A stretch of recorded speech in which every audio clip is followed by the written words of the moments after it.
But for the question, and I have not tweeted this yet, would you like the Boston Bruins to keep Tuukka Rask as their goaltender? Only 10% completely agreed. 21% rated that a 1. Completely disagree. 16% had it at 2, 19% at 3. Those are the highest numbers of them all. So Rask, overwhelmingly, fans said they would not like to keep Tuukka Rask as their goaltender. I find that fascinating. Fascinating. I mean, you would think after. I mean, I know why people are voting that way. I mean, the way the season ended, there's people who, regardless of the reasoning why he left the bubble, you're still going to have people who are still going to, take their own opinion or not justify the very valid reasons why he left the bubble. That's been proven now, right? Yeah, I mean, it's not like a theory; it's legit. Yes, no, yeah. So, but again, you're not going to change people's opinions. People already had strong opinions on him anyway, which whatever. But you would think after that playoff run where Halak, held his own, but still had quite a few games where he let a few softies in that you're like, all right, come on, man.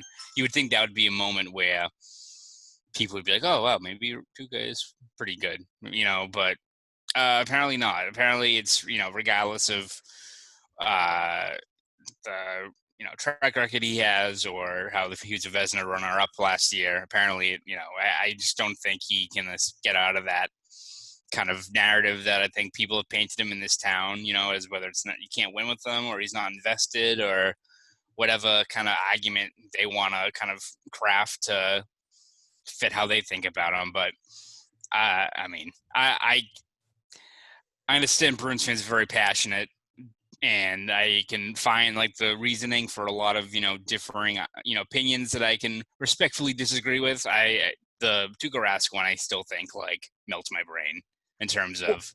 It's so funny because I tweeted this out and there were a lot of fans from other teams that commented on it, and they're like, Bruins fans don't deserve Tuukka Rask.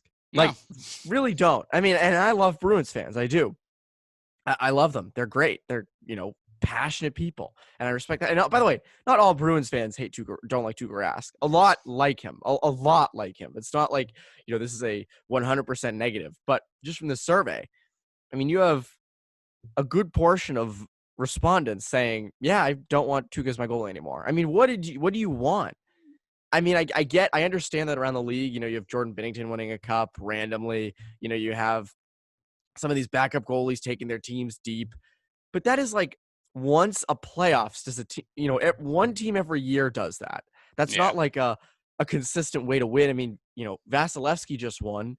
Rask took him there, in a year before. Braden Holtby won it the year before. I don't understand. I mean, there's also the fact too that even these teams that have these goalies are going crazy runs, there's people who could probably tailor the argument that, getting a hot goalie in the playoffs is just like having a running back. You can get anyone in there, but as long as the system's in place. Well, it's I mean, you can make that argument, but yeah, you can't just expect, Dan Vladar or Jeremy Swayman, who I think people need to pump the brakes on in terms of, Jeremy Swayman's a fantastic goalie prospect, but he's not getting dropped into the NHL right away. That's going to be a few years before that happens. Yeah, as great as Swayman was in college, don't forget Zane McIntyre won the Mike Richter Award and looked like he was a world beater in the NCAA, and then he did nothing up here, right? So again, exactly. not saying that Jeremy Swayman still doesn't project to be a great goalie down the road, but those guys need a lot of time to adjust to the pro ranks. So, but you look at Binnington, you look at Anton Khudobin, all these guys. It's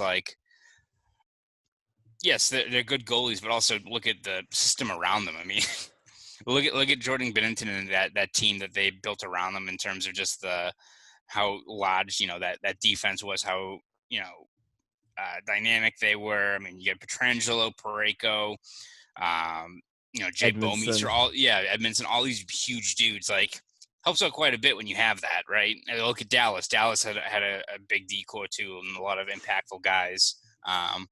So, I mean, all those things going to play into it. But it's not again, you're just going to pick some random dude, and regardless of what the team is around them, they're just going to go on this crazy unconscious run. That's not how it works. I mean, you think Rask came in second for the Vezina. like came in second for the Vezina Trophy, and you have fans saying, I don't really want him.